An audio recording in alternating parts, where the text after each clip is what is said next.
Now, St. Mary's and Bismarck entered tonight's boys basketball game with some similarities when you look at the WDA standings. They're both 1-2 in the league. They're both coming off their first conference victory and both won that game on Tuesday this week. The Saints and the Demons are at the Carl Guard Gym this evening, and it was the Demons that jumped out to a quick 8-point lead. Penetration and pitch out to Grady Swanson, and that's good from 3-point distance. Midway through the half, Bismarck's Andre Austin from the wing, driving down, right down the lane, scoops it up one-handed. It's still an 8-point lead. Austin had 17 tonight. Here's the Saints' Sam Fedorchuk breaking a double team over to Christian Benning, and he will spot up from way out there, but Bismarck would win it by the final of 80-56. Elsewhere in the WDA, Mandan goes up to Williston and wins by 4. Minot goes to Jamestown and wins by 30. It was Wilton Wing over Grant County Mount Regent. That was a 10-point victory. Faith the Longhorns beating Hettinger Scranton tonight. West Hope Newburgh a dime up of Belcourt. Bottineau drops North Prairie this evening in boys basketball. Standing Rock 60-57 over Garrison. And in Calm, it was EKM beating Maple River.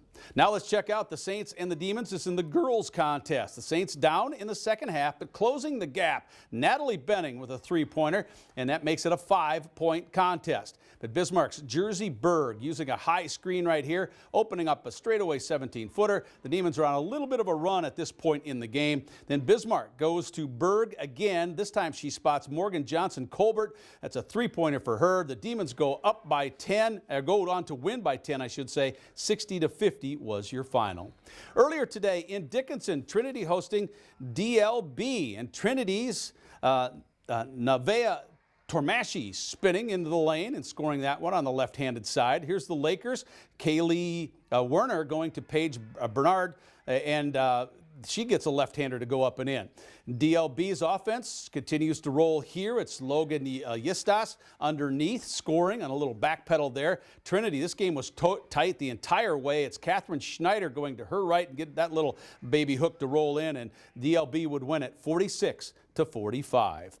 Mandan made it a sweep in Williston, beating the Coyotes by 37. Minot goes to Jamestown, wins by 50, and it was Faith 61-43 over Hettinger Scranton.